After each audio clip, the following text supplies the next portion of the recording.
We choose to go to the moon in this decade and do the other things, not because they are easy, but because they are hard. 3, 2, 1, 0. All engine running.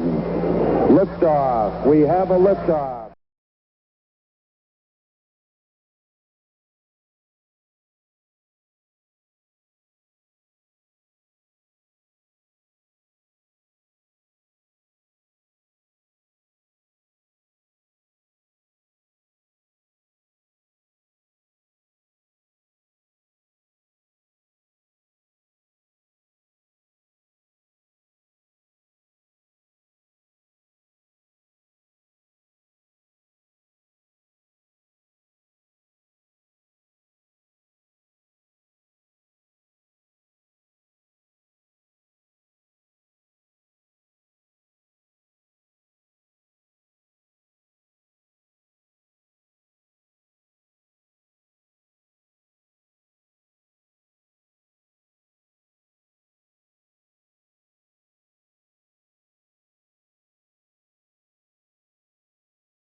Ago and immediately ran into trouble.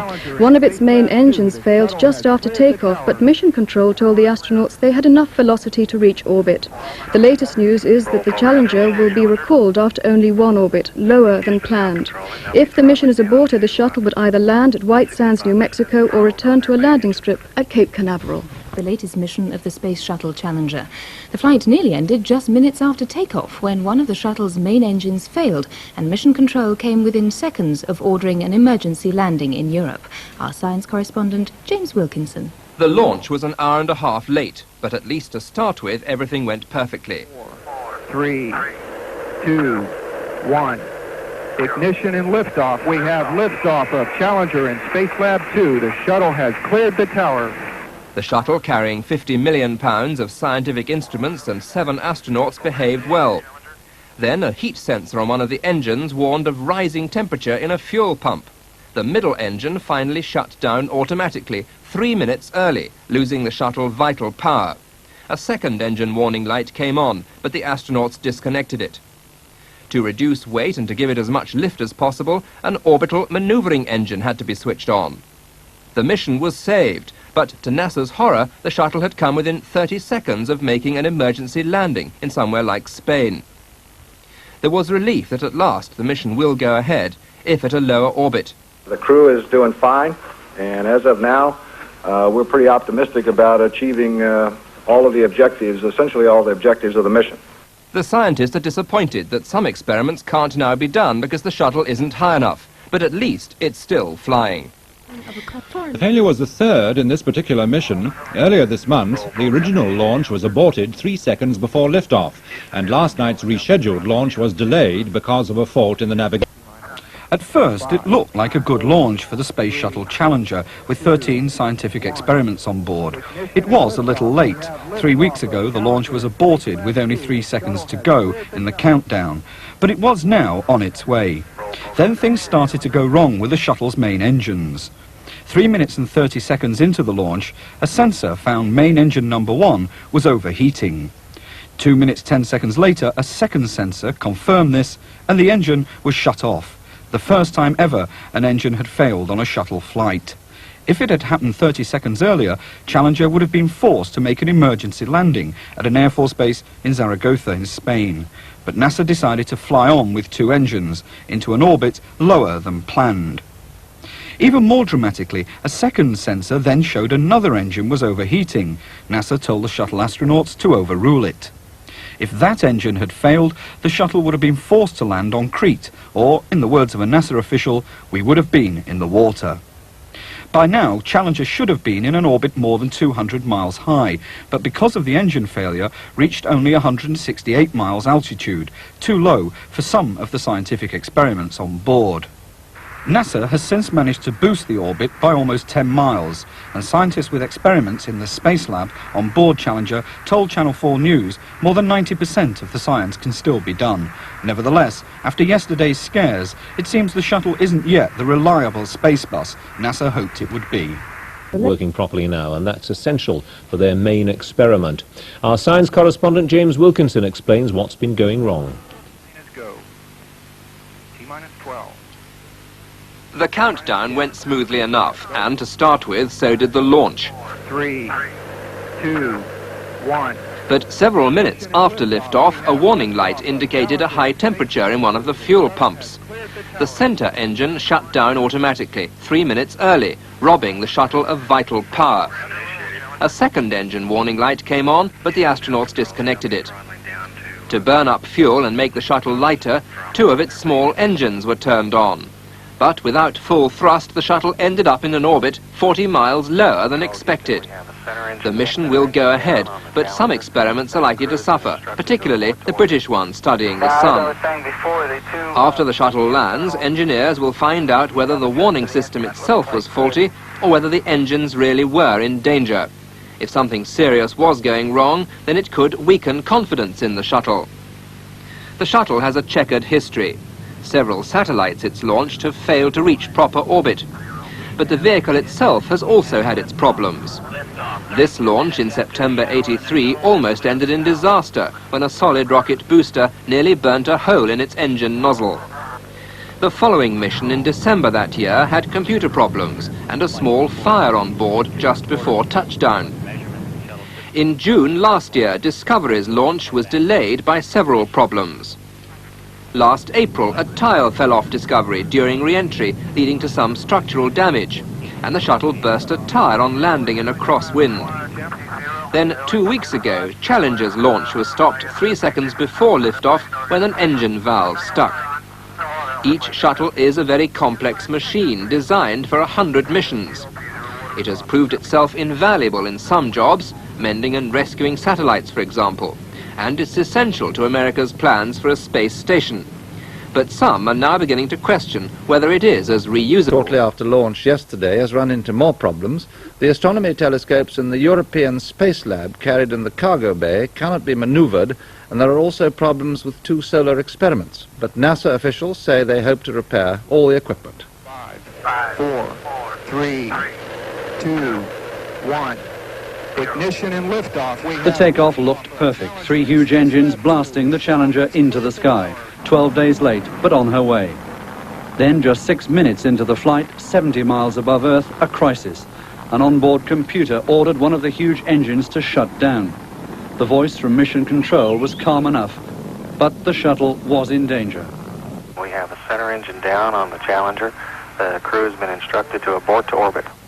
By just 33 seconds, the shuttle was high enough for the crew to head for an emergency orbit. The center engine had been automatically shut down when a high-pressure fuel pump began overheating. Then another sensor showed another overheating engine was about to shut down. NASA guessed it was just an instrument failure and ordered the crew to override the computer. If 2 engines had failed at that critical point, the result could have been disastrous. We could have been in the water, said a NASA spokesman. And even while NASA investigate the Challenger breakdown, stories are emerging of poor quality control in the newly built shuttle Atlantis. It was found on inspection to have fuel lines contaminated with aluminium shavings and human hairs. Inspectors said this could have led to a fire or even an explosion. But the good news from space tonight is that almost all the experiments on this highly technical mission, including 2 from the United Kingdom, will be carried out. Ken Reese, News at 10, Washington. Astronauts on board the American Space Shuttle Challenger are working to salvage what they can from a scientific mission which is going badly wrong. Challenger is now in a low but safe orbit after near disaster during takeoff. Newsround space editor Reg Turnell is watching the mission. 5, 4, 3, 2, 1. Ignition and liftoff. We have liftoff of Challenger in Space Lab 2. The shuttle has cleared the tower.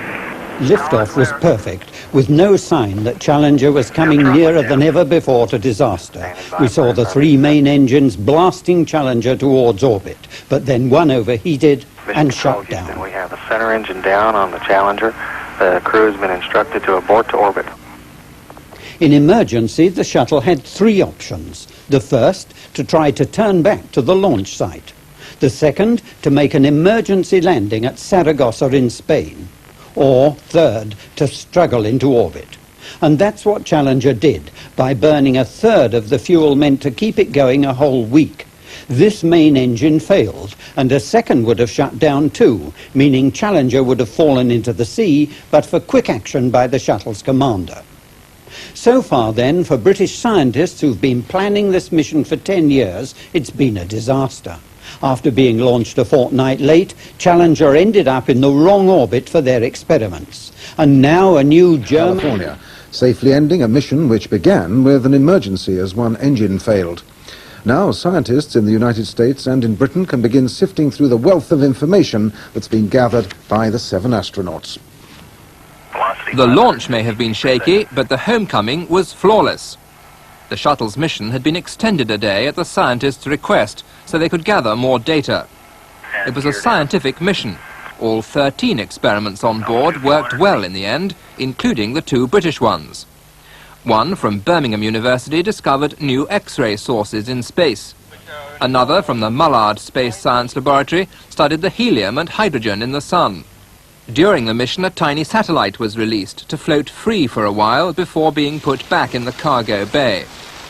A shuttle's eye view of the weather revealed a string of thunderstorms with frequent and vivid lightning flashes and spectacularly clear skies, providing exceptional pictures of the colourful Earth.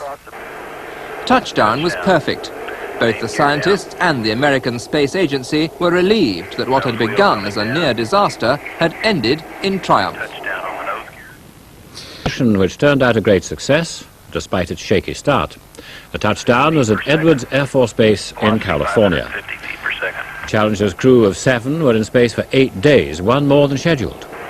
The problems of the beginning of the mission were with the main engine, which shut down and sent the shuttle into a lower orbit than planned.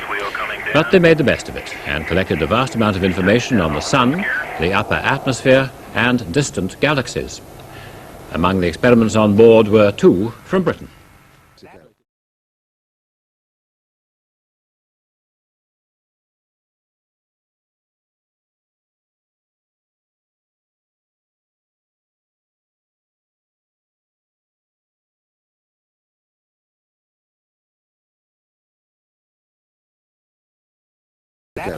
It's bringing serious flooding and very high winds to 500 miles of coastline from Louisiana to Florida. Dawn on the Gulf Coast this morning and the calm was deceptive.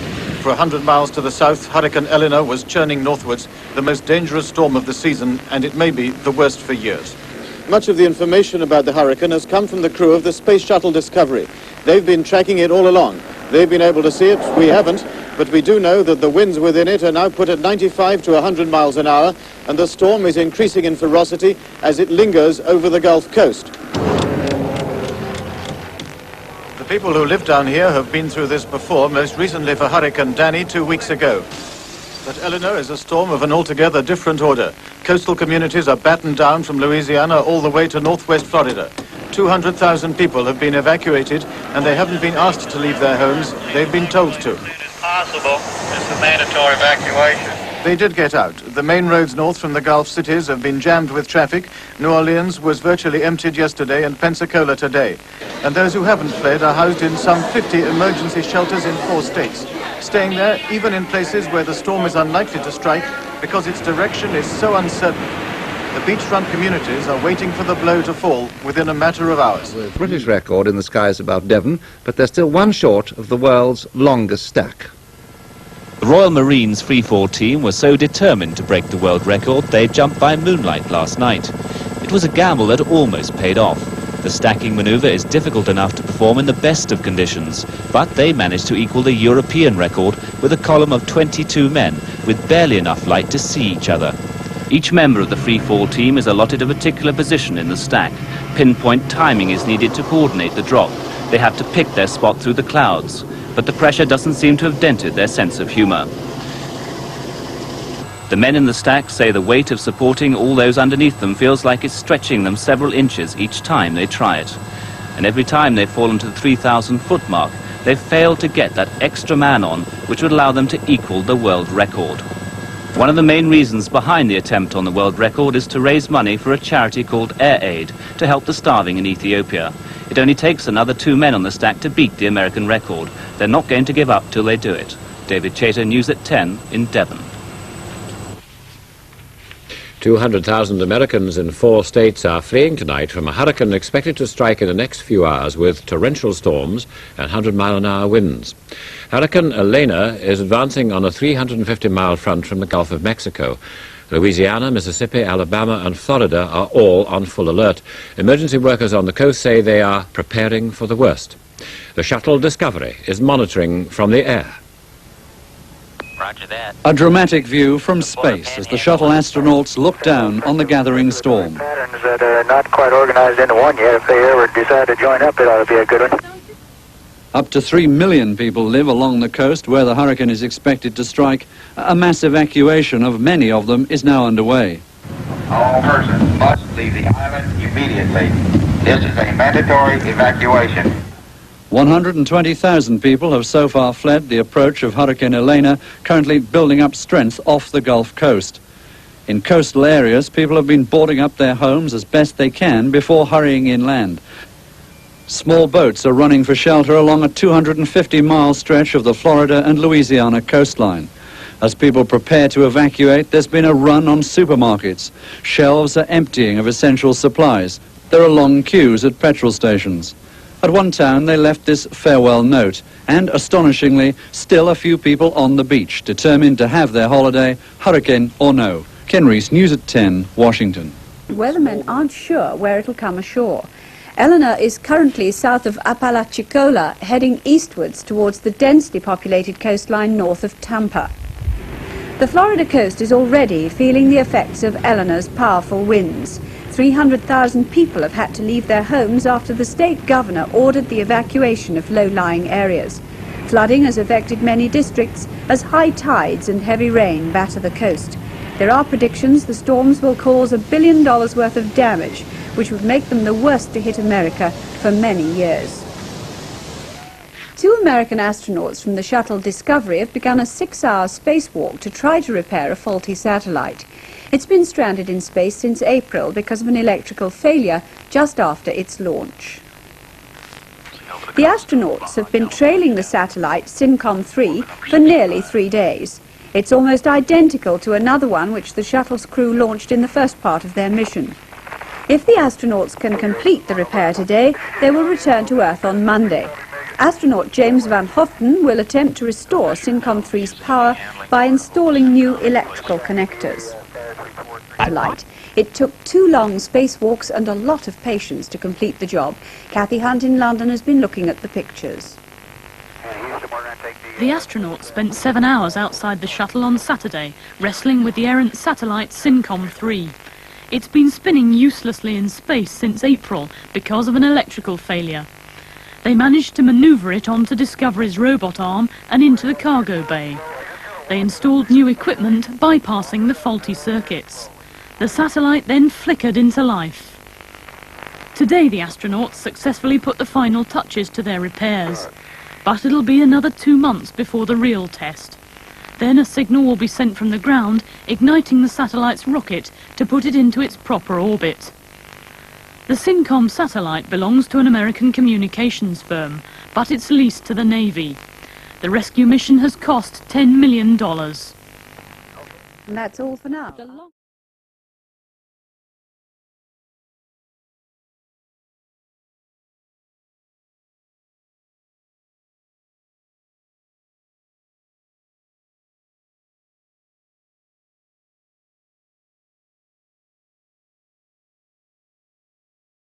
They've fixed the crippled satellite they tracked down yesterday and have now sent it spinning back into orbit.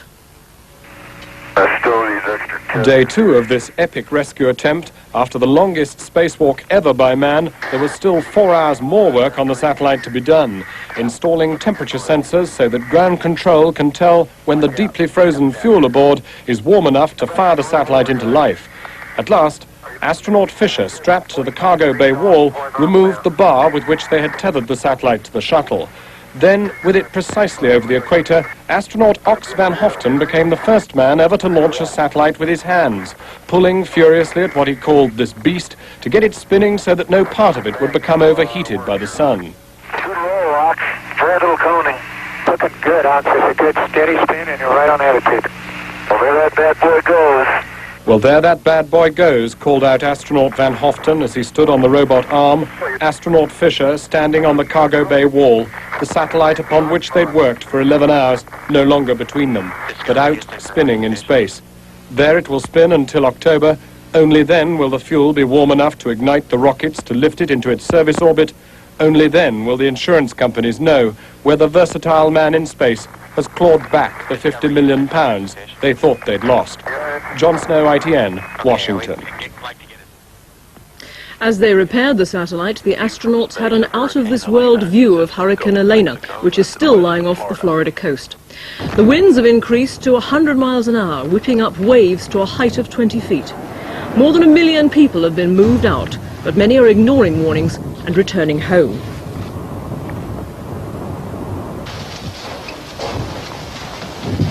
Of over 110 miles an hour. It's the worst storm for several years, with heavy rain and violent seas causing severe damage. The hurricane's expected to hit the coastline near Cedar Key at any time, but already nearly 1 million people have been evacuated from their homes to places of safety. From the storm coast, Martin Bell reports. Cedar Key, the nearest point on the coast to the hurricane, was battered this morning with winds gusting at 60 to 70 miles an hour, threatened with another 12 to 15 inches of rain and tides 8 feet above normal. The damage so far? Somewhere probably between $5 and $10 million. The road is just about completely cut through at the next bridge up. We won't know until this thing's over with. It's probably one of the worst ones we've had in many a year. On the outskirts of the town, the police had set up roadblocks to stop people who wanted to return to their homes from trying to do so. The looting that had happened further south was unlikely to happen here. Anywhere you go, you'll have a looting problem, but in our area, we're not faced with it like you are in the big cities. But you're still protecting against it? Oh, yeah. We're protecting the people's property and homes while they're gone. Looting was unlikely anyway in conditions where it was almost impossible to stand up, where the police and the wildlife had the town to themselves, and where the only bridge into Cedar Key is likely to be washed completely away in the strengthening gales today. Elena is now reclassified as a major hurricane. For 2 days she's been undecided what to do. The theory is now she'll strike northwards to the populous Florida Panhandle. The people who live near this coast are getting impatient. For 2 days now they've been pounded by the outer edge of this storm, and the worst of it is that this isn't the worst of it yet. 2 astronauts from the American Space Shuttle Discovery have finished repairing a satellite which has been stranded in space for 5 months. It took 2 long spacewalks and some tricky electrical work to do the job. But if it is a success, it will put into service a satellite worth $85 million. Kathy Hunt in London has been looking at the pictures of the rescue mission. The astronauts spent 7 hours outside the shuttle on Saturday, wrestling with the errant satellite SYNCOM-3. It's been spinning uselessly in space since April because of an electrical failure. They managed to maneuver it onto Discovery's robot arm and into the cargo bay. They installed new equipment, bypassing the faulty circuits. The satellite then flickered into life. Today the astronauts successfully put the final touches to their repairs. But it'll be another 2 months before the real test. Then a signal will be sent from the ground, igniting the satellite's rocket to put it into its proper orbit. The SYNCOM satellite belongs to an American communications firm, but it's leased to the Navy. The rescue mission has cost $10 million. With 125-mile-an-hour winds. It's hitting Mississippi hardest. It spent 4 days lurking in the Gulf of Mexico gathering strength. Then it headed for New Orleans. 1 million people in 4 states have fled their homes. It was a contest between man and nature, and they fought it to a draw. After so many false alarms up and down the coast, the authorities reacted fast when it was clear that the indecisive hurricane had finally made up its mind. In the middle of the night, people living in coastal areas in parts of 4 states were urged to leave their homes, and for many of them, it was the second time they'd had to do so in 4 days. We've driven 500 miles this weekend trying to outrun it, to Gainesville and back. Yeah, I'm going to be real tired when I go to work Tuesday morning. I'm going to be real tired. At 3 o'clock in the morning, traffic was jammed on the one highway leading west from New Orleans, a town that's especially vulnerable because so much of it lies below sea level. But in the French Quarter, people were partying as if there were no tomorrow, which in their case was nearly true. Well, okay, they tell me I'm scared to death, so they tell me drink and I won't worry about it, so I drink. That's right. But Elena didn't visit New Orleans. Instead, she scraped the Gulf Coast with gales and high tides from Florida across Alabama and Mississippi, finally heading inland at Biloxi. The overall damage offshore and on is only now beginning to be calculated. It certainly runs into the hundreds and millions of dollars. But from a hurricane packing winds of 125 miles an hour, the damage could in fact have been worse than it was. And so far as is known, no more than 2 lives were lost. And there is relief along the Gulf Coast that Elena, after all the huffing and puffing, finally came ashore. One of the strongest, strangest hurricanes in years. This is Martin Bell for the 9 o'clock news on the Gulf Coast. Poorly Parrot to cope with. First on BBC One, Paul McDowell and today's News Round.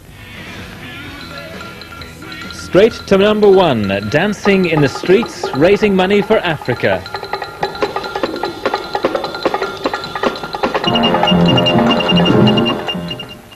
Hello, the single Dancing in the Streets, made by David Bowie and Mick Jagger, especially for the Live Aid concert, has shot straight to number 1 in the pop charts today.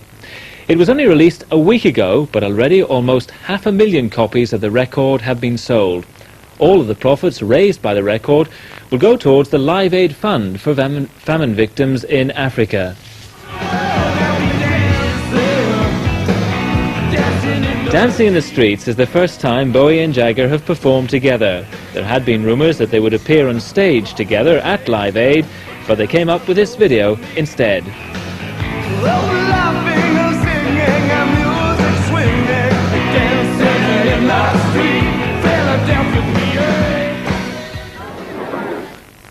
The American Space Shuttle Discovery safely touched down under 3 hours ago at the Edwards Air Force Base in California. With the details now, here's Newsround's space editor, Reg Turnhill. Discovery's long glide back to Earth is now routine, even though the landing in California was 9 minutes before dawn. The shuttle still has to land in the desert because they don't yet trust the brakes for landing on Cape Canaveral's concrete runway, and the first thing Commander Engel checked was the state of his tires. With this last success, NASA hope they've shown that the shuttle is safe and reliable, and there should now be a record 10 flights this year. The next, a secret military mission flown by the new shuttle called Atlantis. Just before the landing, Hurricane Eleanor provided the astronauts with dramatic pictures. These were sent back as they passed 480 kilometers above the Gulf of Mexico. In the center, the eye of the hurricane, and at the bottom, violently flickering lightning. Finally, the shuttle astronauts have been trying their hands at a spot of mechanical repair work deep in space. They successfully located a broken-down satellite, then set to work with their sophisticated toolkits. Sunrise over Hawaii, the disabled cylindrical satellite above the shuttle's open cargo bay, the astronauts already spacewalking. 2 hours later, in a triumphant moment, hoisted towards the slowly turning satellite, spacewalker James Van Hoften caught hold of it. I think I got it, buddy. Okay, hold on tight. I will. Laden with 3 tons of volatile fuel, this satellite, worth £50 million, is not the coziest of objects to stay at close quarters with. It all started in a giant swimming pool in Houston, Texas, where scientists in a £1 million mock-up tried to simulate underwater, with a look-alike satellite, the conditions that would prevail today. Back out in space, Dr. William Fisher, one of the spacewalkers, performed a type of bypass surgery to cut out the failed starting mechanism on the satellite. He then installed a new starting trigger that in October, ground control will fire from Earth in a signal transmitted to a new and critical antenna. On the fire. Here she comes. Looking good. Looking good, buddy. The riskiest, costliest and most complex rescue yet attempted in space, heavily dependent upon man himself, the Americans are desperate for it to succeed. The shuttle itself is fast losing its competitive edge against the unmanned European launch rockets, which are for the moment boasting a better record for putting satellites into space without problems. John Snow, ITN, Washington. and roughly with a record spacewalk to its credit. The landing was punctual and smooth, despite some doubts about a strong crosswind which forced a change of runway. Discovery's 5 astronauts launched 3 new communication satellites and mended an old one during their 7-hour spacewalk. Hurricane Elena, now downgraded to the status of a tropical storm, has caused damage reckoned in hundreds of millions of dollars. The governors of Mississippi and Louisiana have appealed to President Reagan to declare a state of emergency along their coasts. The Soviet leader was looking for new ways to confuse image and reality. But you can always tell that an image on the screen isn't real because you can see round it. How involved you get depends a lot on how much of your field of vision it occupies. The larger the screen, the more impression it makes. Hence the move to bigger and bigger screens. However, as long as you can see anything around the edge with the corner of your eye, you know it's only a moving picture. But when the picture's all you can see, then you really feel you're in it. This cinema screen is 54 feet high and 63 feet wide, and from any seat in the auditorium, it's all you can see.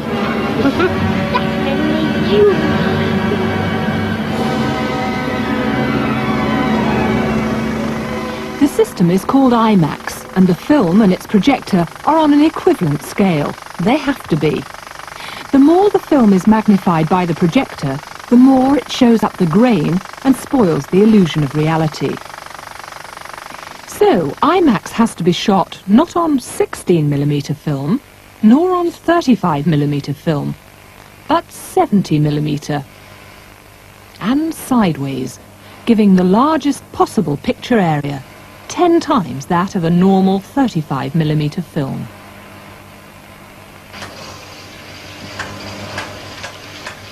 With film that size, the reels for a 30-minute epic are 1.7 miles long and weigh 120 pounds.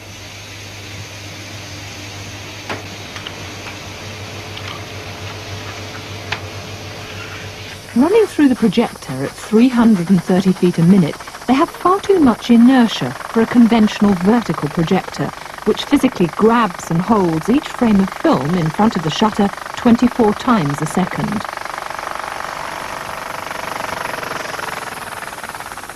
So this horizontal system has an ingenious rolling loop, which continuously builds up just enough slack in the reel for the individual frame to pause momentarily in front of the projection gate, where a vacuum holds it steady.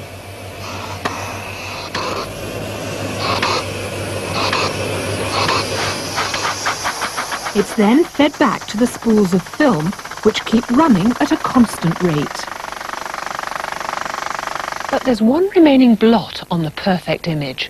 Wherever you go on Earth, there's bound to be some dust and dirt between the camera and whatever it's looking at. So for their latest film, IMAX took their camera into the clarity of space.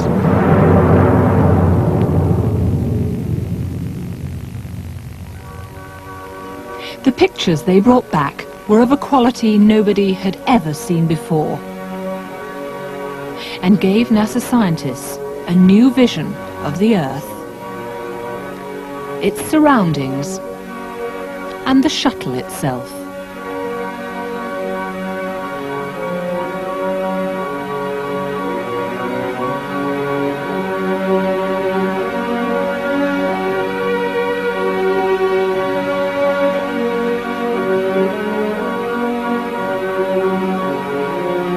And in the weightless environment inside the shuttle, the astronauts could operate and maneuver the huge camera far more easily than on Earth.